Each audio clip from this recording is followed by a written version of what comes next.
Good afternoon all. On behalf of the Tibet Museum of Central Tibetan Administration, so I would like to welcome you all to the Tibet Museum's the monthly talk series event. And I am Siring Norbu. Currently I'm working here in the Tibet Museum. And today I'm indeed glad to have with us the guest speaker, Dr. Jebin from Delhi. And I can see a lot of new faces today among the audience. So for that reason, I just would like to talk a little bit about the background of this kind of like talk series that we are hosting and why we are hosting this kind of talk series every bi-monthly and so forth. So the main reason behind is like since the Tibet Museum falls under the Department of Information and International Relations of Central Tibetan Administration. So the more particularly falls under the information section, so where the information section is kind of like the main task is to spread or disseminate the information about Tibet issue related to the Tibetans and non-Tibetans. So with that reason, so we are hosting this kind of talk series every bi-monthly. And I would like to give a brief intro about today's guest speaker. Dr. Jebin La is Associate Professor at the Department of International Relations and Governance Studies and Director of the Center of Excellence for Himalayan Studies at Shiv Nadar University, Delhi. And formerly, Dr. Jebin was like Assistant Director at the Institute of Chinese Studies, Delhi. And Dr. Jebin holds like PhD in Chinese Studies from the School of International Studies, JNU, Delhi. And he has been also Associate Editor of the journal, The China Report. And some of the research interests of the Dr. Jebin are like Chinese domestic politics and Sino-Indian border areas and China in the Indian Ocean region and Indian and Chinese world views and so forth. So without taking much time, I would like to request Dr. Jebin to kindly commence today's event. Thank you so much. Thank the Tibet Museum and the Central Tibetan Administration for this invitation. And let me thank all of you for sparing your time post-lunch, for this. It's actually, frankly, a little more people than I expected for a post-lunch session, and I hope that what I say will not put you to sleep altogether. I think the topic is, of course, interesting and important, but I have before me a challenge in trying to say something new about it. I see an old friend here, Tenzin Sundu, who I've seen after now many years. So, I'm not a Tibet person. I am actually focused on Chinese domestic politics. So the way I approach this entire issue is from how I see the Chinese looking at this subject, right? I just to give you some sense of what how I come to this issue is, as an Indian student studying China about 20 years ago when I started, there weren't too many opportunities to go to China. So you study Chinese domestic politics in your university, but after a while you need a job, right? And when you need a job, that time nobody was really interested in Chinese domestic politics or what's happening inside China. They're really interested about India, China. So when you do India, China, then you have to look at the border issue. And when you look at the border issue, it's inevitable that you look at the Tibet issue, because really, what is the India-China boundary dispute? It's essentially a question about Tibet's place in India-China relations. So that's how I got into Tibet. So rather episodic. So I'm by no means am I an expert on Tibet. But I read a recent article in the Scroll about an Indian traveler called Swami Pranavanda. he traveled to Tibet between 1928 and 1949 over 25 times. He was a former Congress worker, railway employee, and then he decided to give up the the pleasures of the world and turned into a sadhu and a religious man. But he was also a very scientifically oriented man. So his book is called Kailas Mansarovar, simply Kailas Mansarovar, and he has an excellent description of the geography of the place. And he spent, in fact, a whole year. So he was able to observe the change of seasons, the change of scenery around the Mansarovar, Kailas. And so I want to start this talk and sort of try and establish some justification for why I'm doing this by quoting from his book, which I picked up from an article. So he says, "Who can approach Mansarovar where snow falls without clouds? Such phenomena form sufficient material for the ecstatic outburst of a poet." I'm not a poet, but Swami Pranavanda goes on to say, "Thus, the Kailas Manas region engages the attention of any person of any calling or profession, whether he be a poet or a painter, a physicist or a chemist, a botanist or a zoologist, a geologist or a climatologist, a geographer or a historian, a hunter or a sportsman, a skater or a skier, a physiologist or a psychologist, an ethnologist or a sociologist, a pilgrim or a tourist, a hermit or a householder, a clergyman or tradesman, a treasure hunter or a spirit hunter, a theist or an atheist, a scholar or a politician, young or old, man or woman." End quote. So he mentions scholar there. So I feel like I have some foundation to try and address this question of Tibet today.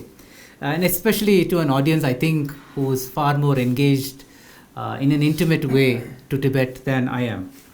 So, Tibet in the New Era, CPC. I use the official Chinese translation for the Chinese Communist Party. Usually, you refer to it as CCP, but the official translation is Communist Party of China, which is what, at least in India, scholars prefer to use CPC, and in the West, they usually use CCP, right? And the New Era, of course, refers to Xi Jinping's tenure. Since 2012, it's been called the New Era. So, China has undergone significant changes in political and economic governance since 2012, since Xi Jinping took over as Communist Party General Secretary. These changes have, of course, extended to minority areas that China governs, including Tibet.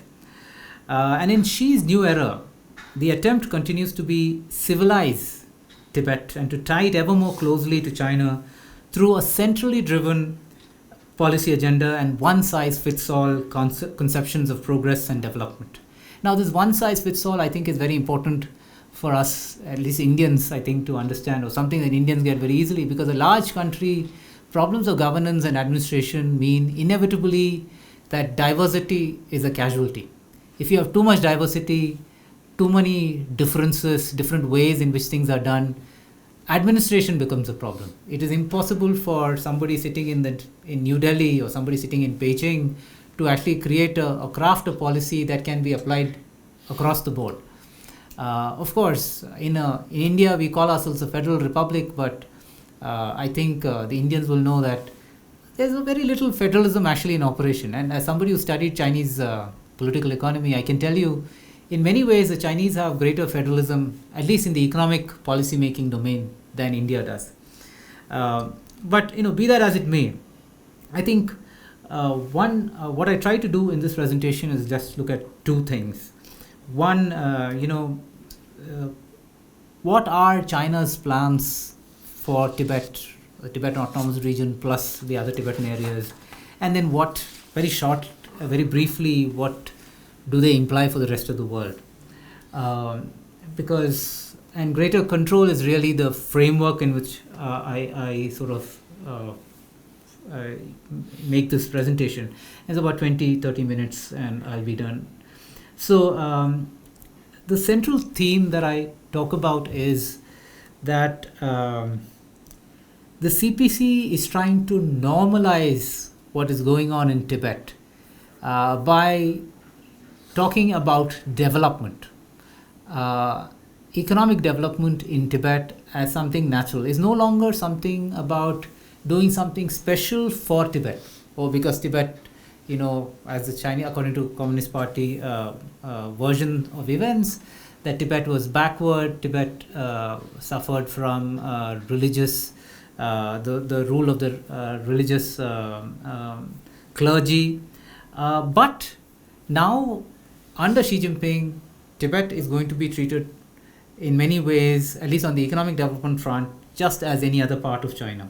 And in that very normalization of what is happening in Tibet, I think is a very is a strategy of control, of establishing control over Tibet, that creates a narrative that the rest of the world has trouble opposing. Because how can you oppose, say, building better roads?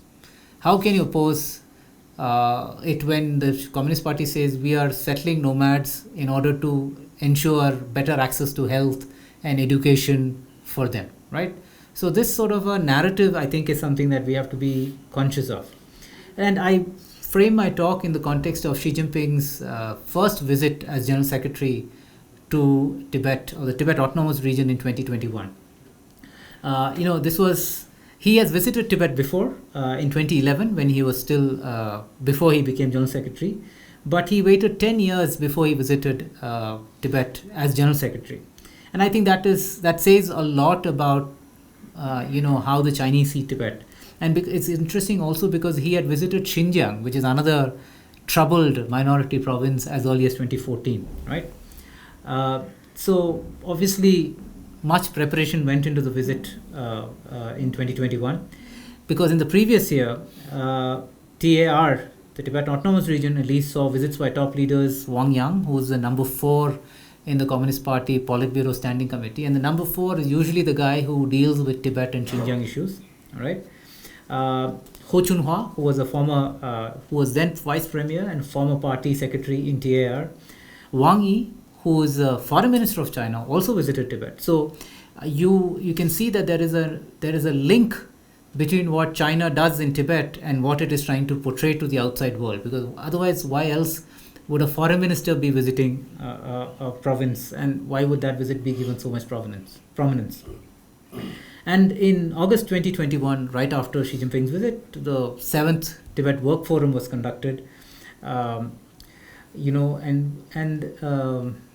following May, the Chinese government issued a white paper to present what it called a true and panoramic picture of the new socialist Tibet. So there is this constant emphasis to say new everywhere, as if there is something new happening. And I think it would be wrong of us to dismiss it when the Chinese say new, because there is something new that we need to be alert to. Yes, many of the oppressive practices continue, practices of surveillance, practices of suppression of religious freedom, etc., all of that continue.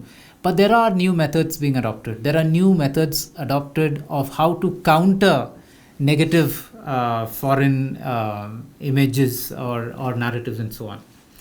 So while she has regularly made pronouncements on Tibet-related affairs, what should be underlined is that he is not referring to the Dalai Lama or the Tibetan exile movement only, but talking like a leader would talk about everyday issues of administration. The constant references to the new to describe the party state's approaches to conditions of development on the Tibetan plateau also underline Xi Jinping's attempts to leave a personal imprimatur or a personal impression or influence on Tibet policy. This ambition or desire to stand out from China's previous leaders, I argue, will have consequences for China's domestic politics, but also for China's neighbors and for the wider world.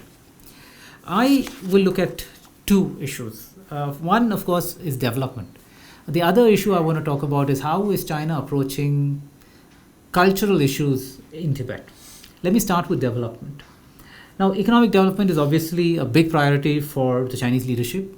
And if those of us or those of you who follow foreign policy or China's Belt and Road projects with other countries, you will see that the Chinese always use economic development as some sort of a panacea, as some sort of a source of creating stability in weak, underdeveloped countries. So this is how they go into Pakistan, they go into Sri Lanka, saying economic development is good for you. You're poor or you have ethnic strife or whatever, but let us come and start let's build a stadium, let's build a road, let's create some economic development, and then people's minds will be taken off because they have economic opportunities. So this is something they actually genuinely believe. You cannot simply dismiss it as Chinese propaganda, and I think it's very important for us to sort of should I do something like this?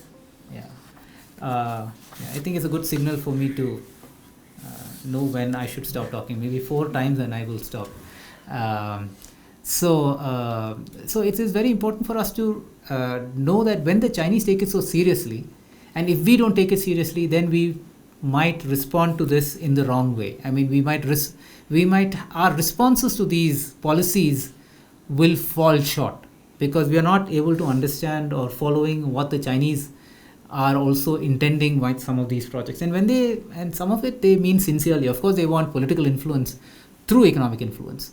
But I think the economic idea that economic development will bring stability is something that they very deeply believe in.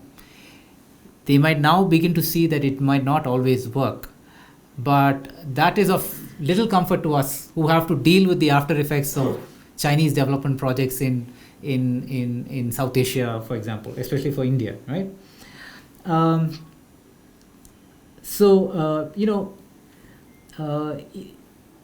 During when the 100th anniversary of the Communist Party of China, this was in 2021.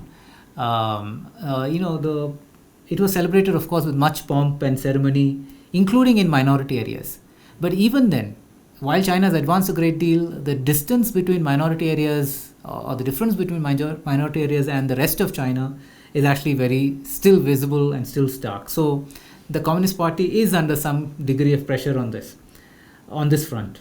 But like I said, the argument is that the normalization of development activities in Tibet is no longer the case of something being done only for Tibet, but that it is part of a larger logic of governance and administration. The Communist Party is, because of the nature of Marxist, it's a Marxist party, the material conditions are always important. So if you show material improvement in material conditions, then the Communist Party has legitimacy. At the 7th Tibet Work Forum, Xi Jinping specifically called for improvement and better implementation of policies on, and please note, income, housing, medical care and retirement, and education for children of Tibetan cadre. Now, if you look at all of these, if you just look at it very neutrally, these are topics that any political leader, any politician will talk during an election rally or an election speech. And this is something that all people are now taking as a given. This is what you have to talk about. Even in India, if you follow politics in India, it's all been converted to a politics of development, right? So this is happening also in China. And if you look at Xi Jinping's itinerary in Ningxi, which is just opposite Arunachal Pradesh in the east, urban development, poverty alleviation are also equally important concerns. And Xi Jinping is talking about building up rural infrastructure, and he uses an expression called rural vitalization, right? It's like in the past, Indira Gandhi had this slogan called Garibi Hatao, remove poverty. So in many ways, I think one of the advantages of me being an Indian scholar studying China is that it is astonishing the kind of similarities that can occur between two countries, even though their political system is different. Simply because the scale of problems or the scale that we are dealing with in India and China, 1 billion plus population, 30 odd states or provinces, large cities of millions of people, the scale of administrative problems sometimes requires some of the same kind of solutions. Not that all of the solutions are good solutions, especially for a democracy. But there is now, unfortunately, an increasing tendency also to believe in the so-called quote-unquote Chinese efficiency. You'll find a lot of Indians saying, oh, we need to be like China. And I think I find that disturbing because being like China means that, well, you have efficiency at the cost of justice or at the cost of human rights, human development, and so on. But if you are a certain elite, if you have certain, if your life is already good, you want it to be better, and even at the cost of others who might not be, privileging, might have the same privileges as you. And so it is not for. It's, you look at Xi Jinping's entourage, the people accompanying Xi Jinping. He was accompanied by another vice premier, a Politburo member called Liu He. This is of course the previous Politburo, but Liu He was the guy in charge of economic policy. Informally in charge of economic policy, though formally Li Keqiang, the premier, number 2 on the Politburo Standing Committee, was, but in practice it was this guy who had the ear of Xi Jinping, and he is the guy who was supposed to be the guy advising Xi Jinping on economic issues.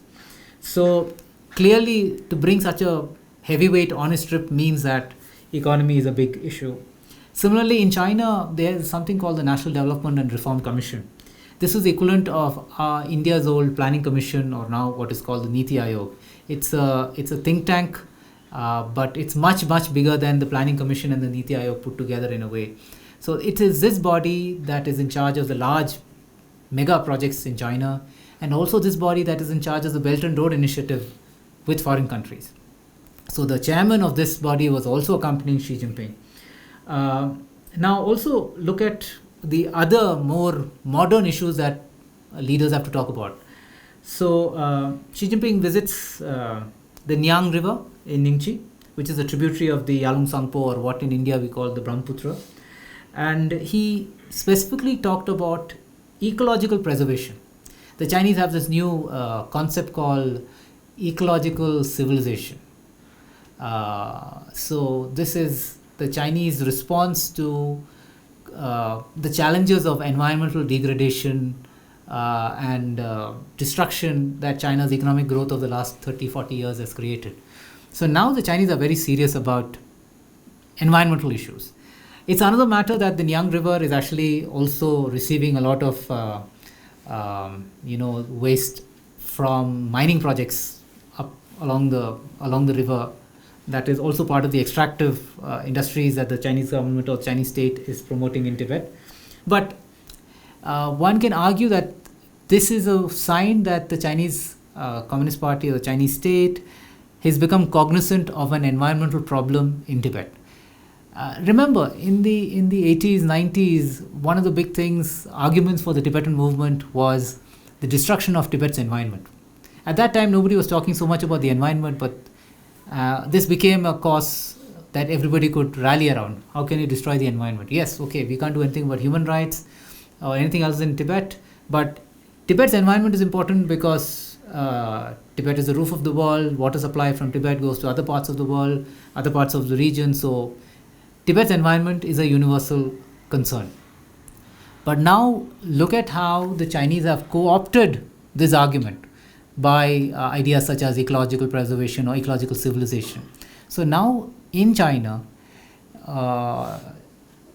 environmental issues are one area where a lot of protests are actually allowed by local and central government authorities as a way of as a feedback mechanism, saying, okay, we need to fix this. And since Xi Jinping has given the order that China needs to fix its environment, this has now become an area where leaders are pulled up if they do not meet environment targets and so on. So you see, Tibet is now, this argument about environment, while it is still a serious issue in Tibet, the Chinese are at least creating the impression that they are looking at or talking about environmental issues and so on. Similarly, in India, we have this Swachh Bharat campaign for cleanliness and so on. The Chinese have what they call the toilet revolution. And if you looked at photographs of Xi Jinping's visit, you saw that Xi Jinping was actually inspecting toilets. Now, you could talk about this as, here's a leader who's looking down, getting into the nitty-gritty. But from a cultural perspective, from a cultural politics perspective, he's also signaling where Tibetans stand in the cultural hierarchy. This impression that Tibetans are somehow less civilized than the rest of China. This is also politics and this is a message, of course, that is maybe not easily understood outside China's borders, But within China, it is a signal of hierarchy, right? Okay, Tibet is here and we are up there, right? Similarly, Xi Jinping using the train to travel he landed in Ningxi from Beijing directly by plane, but he took the train from Ningxi to Lhasa. Now, this is again signaling both internally but also to India. For those of you who know India's development projects in India's border areas, we don't even have a single road connecting Arunachal Pradesh laterally. If you travel in Arunachal, you have to go like a W. Each time you have to get into Assam, go up, come down, go up, come down, go up. It's like a W. So we've been talking about this big road for a very long time. So forget about railways. But here, the Chinese are signaling to border populations in India, look at development on our side and look at development on your side. Where is democracy, or what has democracy gotten you if you're still 30, 40 years behind China? And this is clever politics, or you can call it propaganda, but I think it's also clever politics because, and this is actually a fair point that you will make. Why is it that a democracy has been so inefficient in providing development to its own people, right? Why is a democracy inefficient? There are many reasons for it. For people who make the argument that we should be like China, I have a whole set of arguments saying the problem is not democracy, the problem is lack of accountability in a democracy. We've all had all these plans for decades, but it never takes off the ground because of corruption and so on. But that's a lack of accountability. It is not a problem with democracy per se. But yeah, let me stop the development side here, and let me come to the cultural politics of China's development under Xi Jinping, right? How is greater control exercised through culture or cultural events in Tibet in the new era? Now, on one of his visits to Qinghai, this was before 2021. Xi Jinping has, of course, visited Qinghai much before. This was another part of old Tibet, and he talked about the promotion of cultural capital, preserving and promoting traditional handicrafts, etc. In Qinghai's Tibetan areas. This has become a sort of a mantra now that Xi Jinping is talking about cultural confidence for the Chinese. The Chinese should be culturally confident and talk about their culture, their history, their civilization much more in World Forum and so on. So that's happening. That's sort of what is happening in the rest of China is also sort of coming across to Tibet and Xinjiang. Of course, it also means a great deal of falsification of history. And but before we get into that, I want to sort of quote Mao in 1949 when he predicts that an upsurge, and I quote, an upsurge in economic construction is bound to be followed by an upsurge of construction in the cultural sphere. The era in which the Chinese people were regarded as uncivilized is now ended. We shall emerge in the world as a nation with an advanced culture. In 1949, before China is developed at all, Mao Zedong is making this prediction that once we become developed, we shall proceed with construction in the cultural sphere. So this is not about only preserving culture. It's also about using culture for political ends. And I think that's what we are beginning to see now in Tibet, as the rest of China is completely developed and China has excess capital to divert to construction, infrastructure development, economic development activities in its minority areas. Now, as that sort of picks up pace, the next stage is creating a certain kind of culture mediated by the party. And that cultural politics is about suppressing what is traditional Tibetan culture, but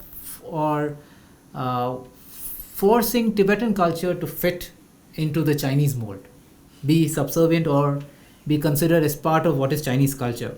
And so when Mao refers to civilization, he declares it the purpose of the new Chinese nation to foster its own civilization and well-being, and at the same time to promote world peace and freedom. So in other words, there is already an immediate connection drawn between China's past and its future with aims that are also global, not just Chinese or national in nature. And in 2017, October 2017, at the party congress in 2017, the 19th party congress, Xi Jinping actually, in the run-up to this congress, he writes a letter to a Tibetan herding family in Shannan, which is again opposite Arunachal Pradesh, prefecture opposite Arunachal Pradesh.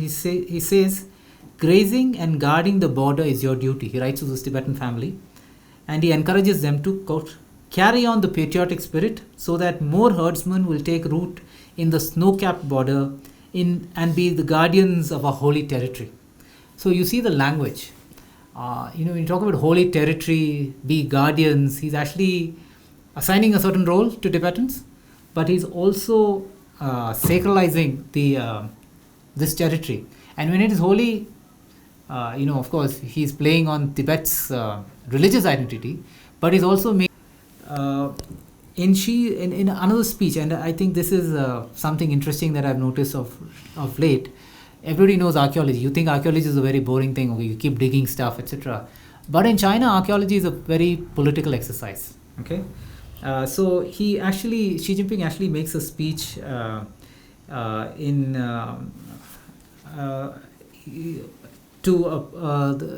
this is published in a party journal called Chiushi.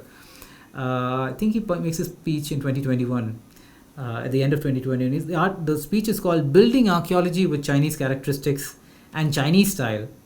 Better understand the ancient and profound Chinese civilization. Chinese have a tendency to use big words, long titles. It's a Communist Party of China. I shouldn't be saying simply Chinese, but the Communist Party of China.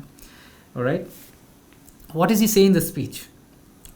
He says that archaeology has, quote, important social and political significance. I mean, I'm a scholar, I'm an academic. In my university, we have a department of history and archaeology, and I would be shocked if my colleagues started talking about saying archaeology has political importance.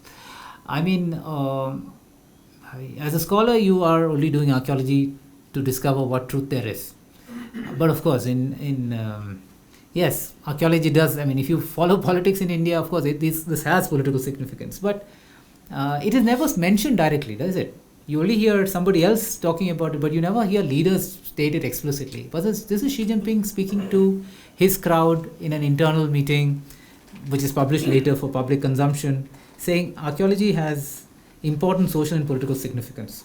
He says his objective is to, quote, educate and lead the vast numbers of cadres and the masses, especially young people. So he's targeting the young already, to recognize the major contributions of Chinese civilization, unceasingly strengthening the Chinese nation's cohesion and sense of pride. So you also see the concerns that the Communist Party has vis-a-vis Tibet, that lack of Communist Party control or stability in Tibet affects Chinese cohesion or Chinese pride. He says archaeology, quote, illustrates the multi-sourced unity of the Chinese Minzu, the Chinese people, and Chinese civilization, and the unified formation and development course of the country. So ethnic unity is clearly an objective of Chinese archaeology or Chinese political archaeology. So what does this mean? In 1949, I started with Mao in 1949. In 1949, when the Chinese took over, Chinese Communist Party came to power in 1950 when they took over Tibet, control of Tibet was only, according to their Chinese own records, they only claimed Tibet from the Qing dynasty, the 16th, 17th centuries, right? Not 16th, the 18th century onwards. That's it, when they wanted. But in time, it moved back a bit to the Mongol dynasty, the Yuan dynasty. Then it moved back to the Tang dynasty. And now they are engaged in archaeological expeditions in Tibetan regions and trying to prove that Tibet has historically been part of China. And this is the big argument, the big ask of the Dalai Lama, that you have to say that Tibet was part of China since antiquity, right? Because if everybody doesn't accept this claim that Tibet was historically a part of China, then there is really no claim on Tibet. So the sort of conclusion I have here is that together all these phrases, all these expressions on talking about archaeology, talking about political archaeology, talking about civilization and cultural preservation or handicraft, creating industries out of handicraft in Qinghai or in Tibet, in TAR. All of these are part of a larger political and cultural project of exercising control. Physical control is there already in Tibet. There's no question about it. They are not worried about physical control. But they want control over the narrative. They want people to believe that this physical control is justified, is legitimate. And for that, you need to create narrative. You need to rewrite history, create history. So it's a focus on greater assimilation of Tibetan areas into the mainstream of the Communist Party's thinking and national identity. Clearly, this also means that the Communist Party is less than confident about the loyalties of its Tibetan population. And, one of the interesting parts of Xi Jinping's visit to Tibet was it was not announced previously. It was only announced after he'd left that this visit had happened. So, so now let me come to the what does it mean for the world? I think for India, I already talked about how this example of infrastructure development in Tibet can be used as propaganda tools against the Indian border populations. The speed of construction actually shows up India's own lacuna or weaknesses. At the same time, India's border populations have no illusions about what actually goes on in TAR. They are quite aware of the religious suppression, the lack of freedoms, etc. But in a time when politics in India, politics across the world is all about economic development, economic growth, and access, speed, 5G communications, etc., getting everything in real time, I think there are always going to be pressures and comparisons made, unfavorable comparisons made, which will put politicians, democracies under pressure to achieve the same kind of speed and growth that you see in an authoritarian state like China. And that's something that civil society needs to prepare itself for in order to, because this is a sort of a ground which allows not just greater control in Tibet, but the extension of Chinese influence into democracies. And one of the arguments that I make is that the Communist Party might be all powerful within its borders, but Communist parties survive. The nature of the Communist Party is one in which it has to constantly have an enemy, have an other. And if it is stable at home, then it needs to create an enemy from somebody outside its borders. And that enemy is really the idea of democracy or accountable governance in its neighborhood. So Indian democracy is a threat to the Communist Party of China. Democracy in the United States would be a threat to the Communist Party of China. And today the Communist Party has the resources, the technological resources, the economic resources in order to run misinformation and disinformation campaigns in democracies. We are only concerned about how the Russians are interfering in American elections. But the Chinese are also involved in such activities in Taiwan, for example. Taiwan is going to elections next year. So this is a space to watch. How is China influencing journalists, intellectual elites, political elites, business elites in other countries? They have a whole network to do all of this stuff, right?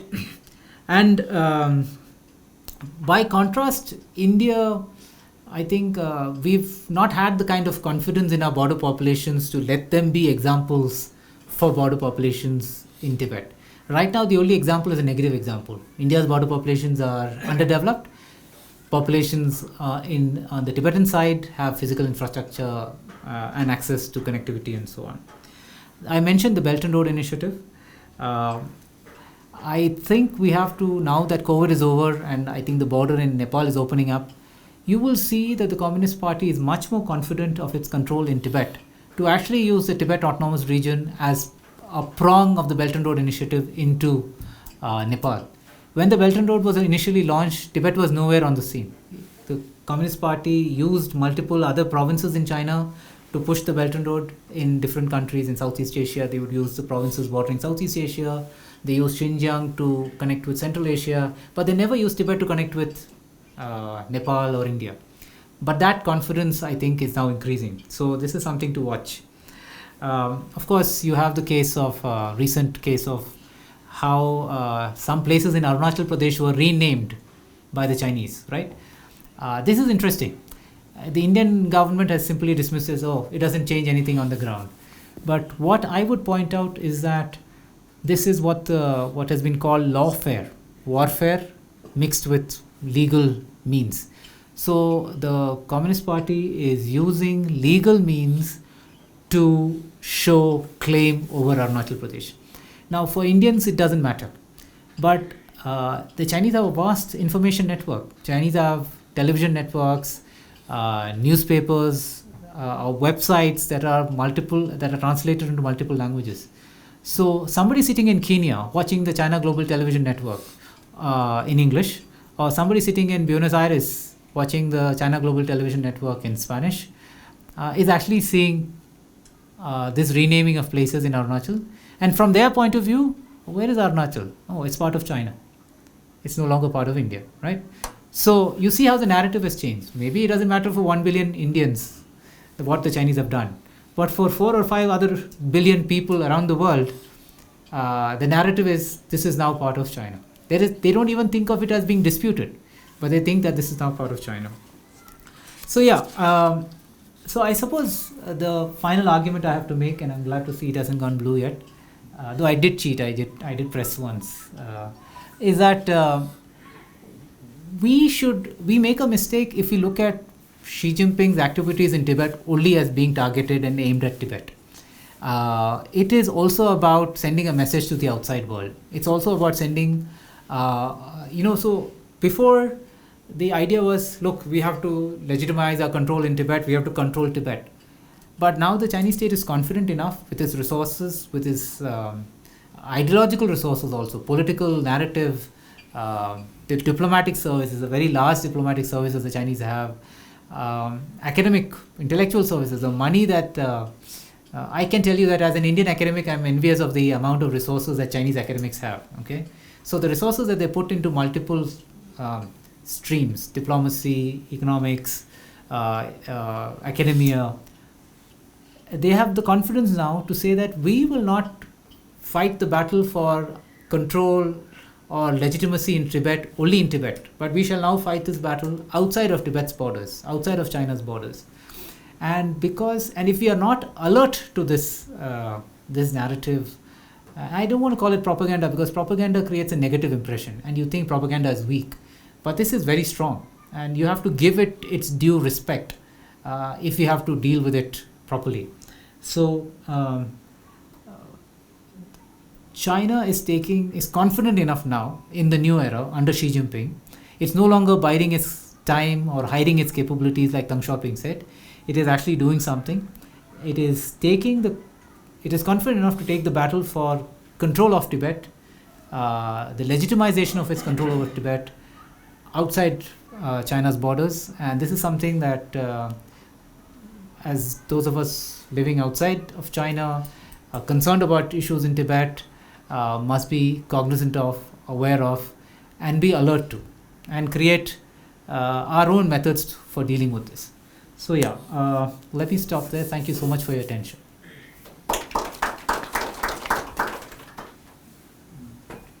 Yeah. So I want to ask a question about Arunachal Pradesh. I see that among the Tibetans, we have better understanding of Arunachal Pradesh than the Indians about Arunachal Pradesh, because the whole McMahon Treaty was signed with Tibet, but there's no recognition of that in India. At least India doesn't say that. So my question is, for government of India, the India's control over Arunachal Pradesh, does it start from Major Bob Khadin's control over Tawang region, or does India still go back to the historical, documented a legalized paper from McMahon Treaty? I think, see, as a democracy, I don't think we have any qualms in admitting that while the 1914 McMahon Line is what gives us control over Arunachal Pradesh, we were, British, of course, we didn't have control over what the British did. But 1951 is when we first, Bob Hating goes to Tawang and so on. And yes, we were responding to events in Tibet. We were responding to Chinese control over Tibet, and we took our time. And that's just a fact of life. And we have, I don't think this is an issue for us, nor does it delegitimate our claim that because we were slow, or we moved slowly, or we moved next, or we were responding, that in any way or form this makes it less, or somehow our claim over Arunachal is in doubt. I think under Pandit Nehru, he had the view that Asia couldn't, or Asian geopolitics couldn't follow the same way colonial politics continued.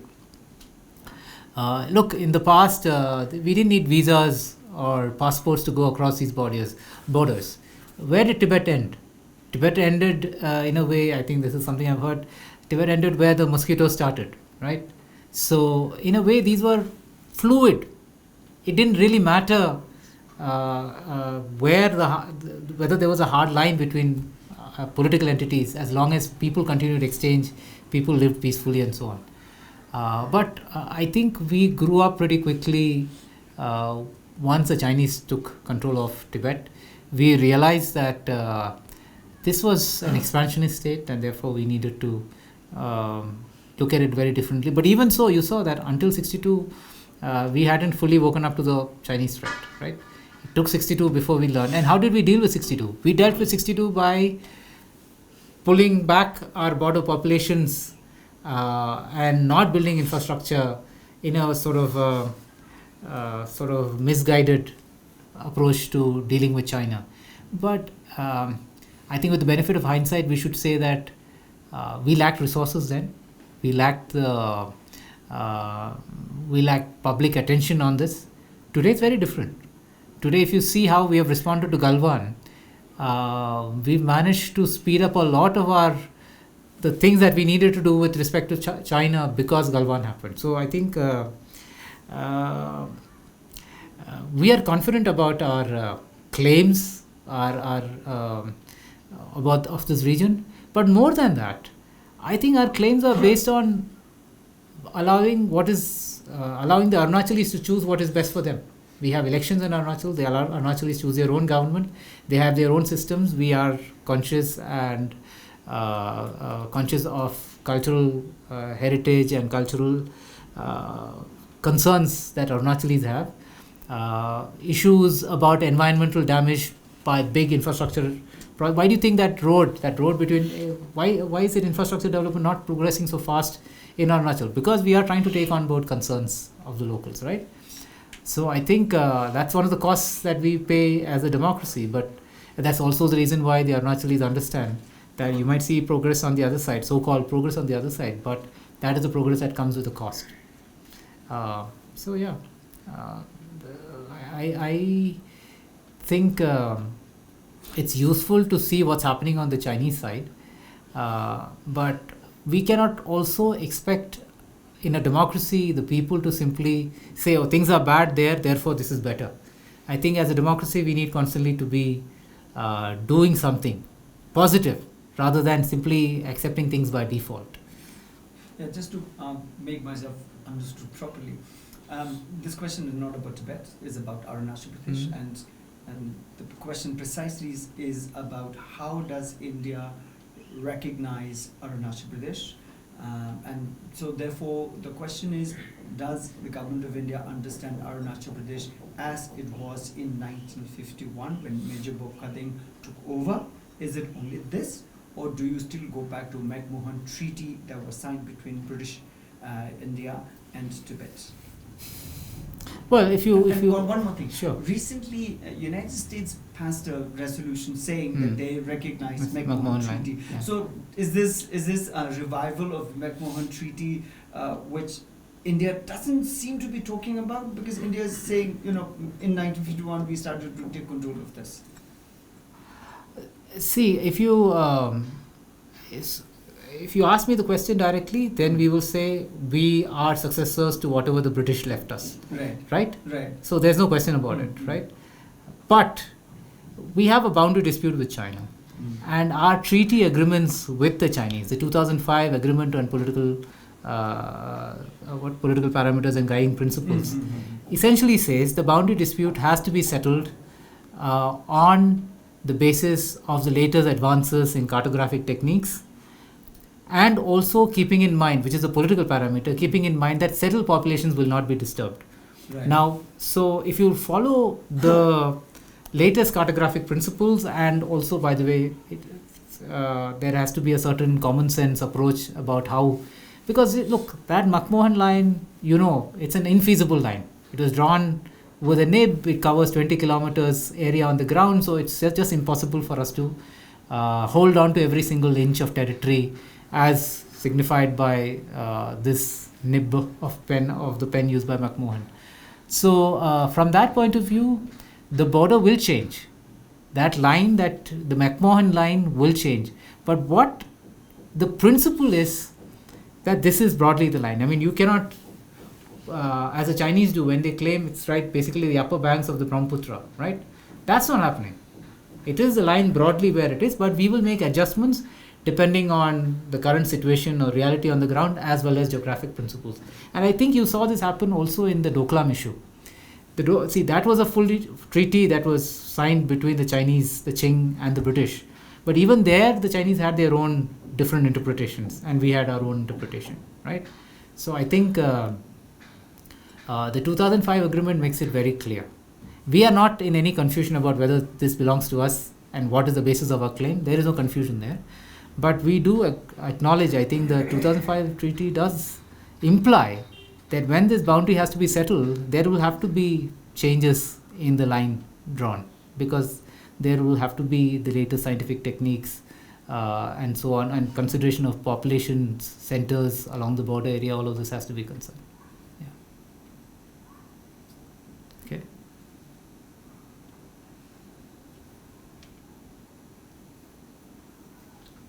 Right. So, did you have a question? Yeah, sure, please. Yesterday, today, and tomorrow are the International Days of Awareness and Action for the widespread collection of DNA in Tibet by the Chinese. And I'd just like to get your perspective on what their potential end game may be with all this collection. Well, I don't know. Do you read science fiction? I've read a lot of science Yeah. fiction, but this is reality. They're Yeah. collecting the DNA. So- what are they doing? Yeah, so, well, this is basically your dystopian world come true. I think this is predicted plenty in science fiction. I think technology now has become a real tool of administration, not just for democracies, but for authoritarian states as well. And authoritarian states are in a better position to use technology because there are no checks on the use of technology. And here, whether it is DNA collection of Tibetans or putting the barcode on knives used by Uyghurs, this is a way of control and surveillance of populations. There are, surveillance is one thing, but remember there are also very strong commercial incentives. Chinese facial recognition has gotten so good. In the West, facial recognition is so bad that one black man is the same as another black man. Facial recognition technology is based on only white faces. It's quite poor. But in China, facial recognition is taken as a strategic tool, and the Chinese are pushing their facial recognition technologies and companies into Africa. They're trying to build a database across the world, perfecting their technologies. So you can distinguish between a Han, an Uyghur, a Tibetan with Chinese technology. So what is the end game? Control. No authoritarian state will give up an opportunity to perfect its control over individuals.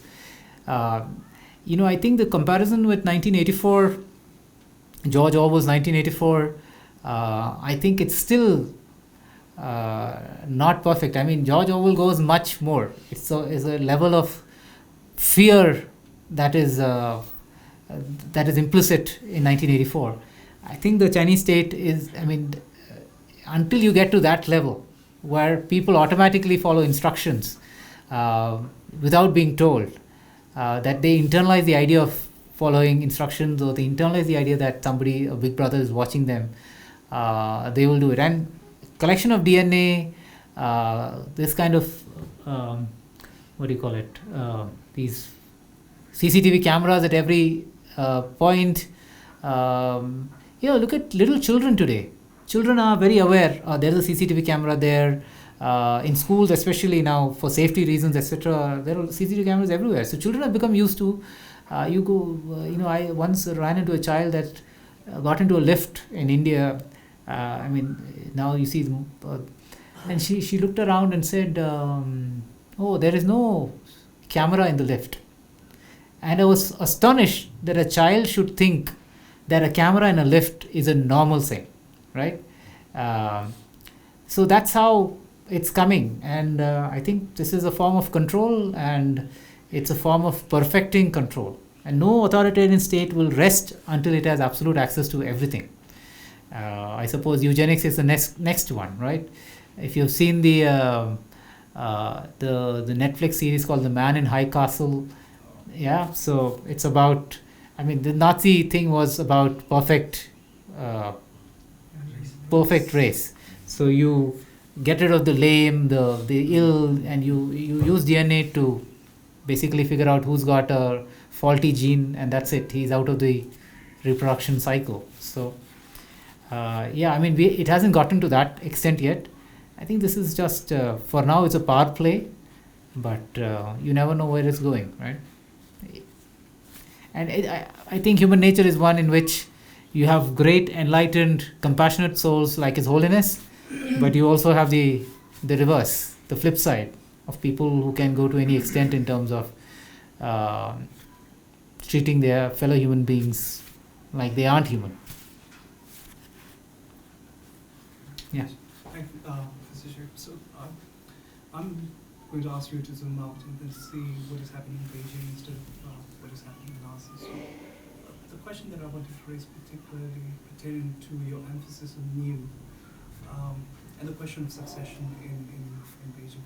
Yesterday we had a discussion about what he's trying to think about succession, whether he's planning in the mold of Deng Xiaoping, putting somebody who can perhaps, basically following his path for his succession plan. So my question is, he is 69 and then he is in the third term, and I'm sure he's thinking about his succession plan, and then I'm sure he's thinking about cementing his legacy. So one of the places that I've been looking at and trying to see in what field that he's trying to cement his legacy, I've been trying to look with the emphasis of the new common prosperity program, and somebody like Wang Huning being the brain trust of what CPC's ideological trajectory will be. So my question would be, am I looking at the right places, or is he looking to cement his legacy, and in what ways would he be considering in trying to cement his legacy in the future? Because he certainly believes that he is a man of historical significance. Let me answer the first part of succession, Xi Jinping looking at a successor. So one of the theories I have for him removing the term limits, etc., is that Chinese politics had become predictable. So after the fall of Chao Tsiang as General Secretary, pretty much everybody knew once Jiang Zemin became, Hu Jintao was pretty much anointed successor. There was no change, right? Then after Hu Jintao, we knew Xi Jinping was, right? And now that's a level of predictability that is not even available in a democracy. I mean, who knew Trump would become president of the United States? So I think Xi Jinping must have looked across at across the United States and said, hey, look, nobody can tell what's going to happen in the United States. Why should anybody know what should happen in China, right? So I think, which I think is, if democracies, you can't tell who's going to win the next election. And if you can tell what's going to happen in China, it's because this had become a problem, because people were being cultivated on the assumption, sixth generation leaders were already being cultivated on the assumption that this guy is going to be the next party secretary, so I need to get on the right side of him. I mean, we see that to an extent in democratic politics also. Future leader, this is the guy we need to sort of focus on, etc. Xi Jinping decided that this was too much foreign influence, I think. And that is why he decided to do away with the succession system. Plus, he's got ideas. He's got a whole list of things he wants to do. So, which brings me to the question of legacy. What do you think? What do I think is Xi Jinping focusing on as his legacy? I think he wants to leave the Communist Party stronger than ever. The idea that the party state can, for a time there was a challenge of the party faced of separating the party and the state, right? To ensure that China became a more normal country by, the state being separated more and more from the party. So, for example, the PLA is the party's army, not the national army, right? So, let's professionalize the PLA, let us make it less about the party, protecting the party, and more about protecting the country and so on. But I think under Xi Jinping, he realized, or people around him realized, that this is unacceptable, because the party needs to be the one in charge. And so one of his legacies, I think, will be the fact that this talk about separating party and state is done, finished. The other is he wants to leave China stronger than it has ever been. Clearly today China is seen as a potential future number one, right? And he wants to make sure that there are no missteps on that way, that the path is linear rather than likely to be blocked. He also wants to, I think, certainly in the way of Mao and Deng Xiaoping, leave an ideological system of thought behind. It's not very sharply ideological in the sense that Mao was. Mao was really creative in terms of new ideas and ways in which how he reformed the communists. Because if you adopted communism from the Soviet Union, the proletariat was supposed to be the vanguard of the revolution. But in China, the proletariat wouldn't succeed because there was hardly a proletariat. So the Chinese innovated. Mao innovated, saying the peasantry is going to be the vanguard of the revolution, right? So that's how the Communist Party won its victories in China. Xi Jinping, I think, is trying to do something else. He and Deng Xiaoping brought the idea of economic development. So you have a strong ideological state, you have a strong economic development. So all these things are already taken care of. So what is Xi going to bring? I think Xi is talking about what I talked about, this cultural element, the civilizational China. He keeps talking about a fine Chinese traditional culture. He has kept talking about this in his major policy speeches, the party congress documents and so on. So he is trying to create a form of legitimacy for the Communist Party that marries the Marxist-Leninist emphasis on economic development and material growth with what he thinks is the greatness of Chinese civilization, Chinese culture.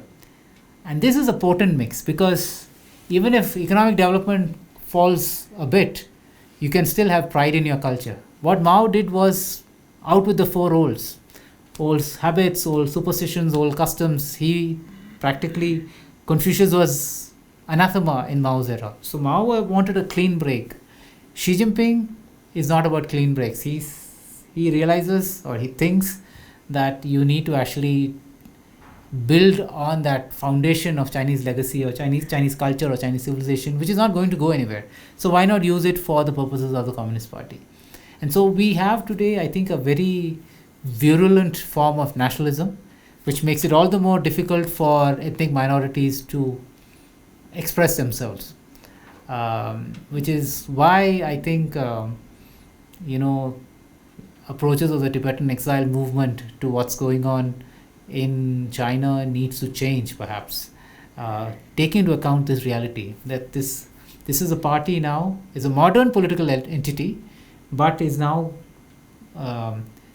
sort of wedded to the idea of Chinese civilization as something great. And a lot of that, while yes, Chinese civilization is great, just like any other civilization is, but a lot of that is reconstruction, and a lot of it is also fake history. For example, the claims on Tibet. Who was Chinese 3,000 years ago? I mean, what was Chinese being something called Chinese 3,000 years ago? What was Indian 2,000 years ago?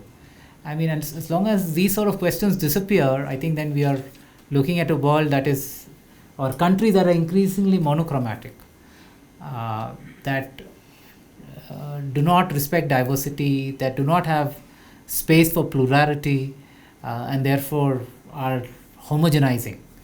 And I think that and that's not a concern only for China, that's a concern also for other countries. I mean, when Trump talks about making America great again, he's essentially calling for whites, or I mean, that's how the Republican Party right now is looking at it. I mean, whites at the top of the hierarchy. So there are different ways in which countries are reacting to so-called perceived loss of status for hitherto traditionally dominant groups. Yeah. So yeah, in terms of legacy, yeah, I guess I would say that marrying of civilization and history with the political objectives of the Communist Party is going to be one of his big legacies.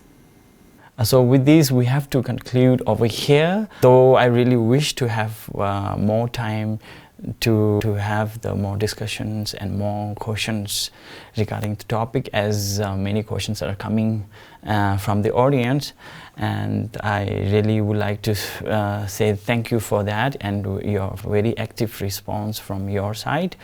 But then due to time constraint that we have, so we have to conclude here.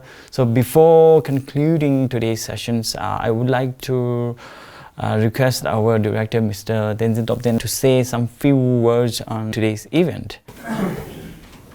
Okay, first of all, thank you, Dr. Jayapala, for humbly accepting our invitation and coming all the way from Delhi to here. We are hopeful and we are more, I should say, looking forward to collaborate with you, not only in Dharamsala but in Delhi as well, in more activities. And finally, I would like to thank all the visitors for coming here and making this program successful. So on behalf of Tibet Museum of the Central Tibetan Administration, I would like to request our director Tenzin Topden to offer a small gift as a token of appreciation to today's guest speaker, Dr. Jamin. Please give a big round of applause to Dr. Jayapala. Thank you, sir. Thank you.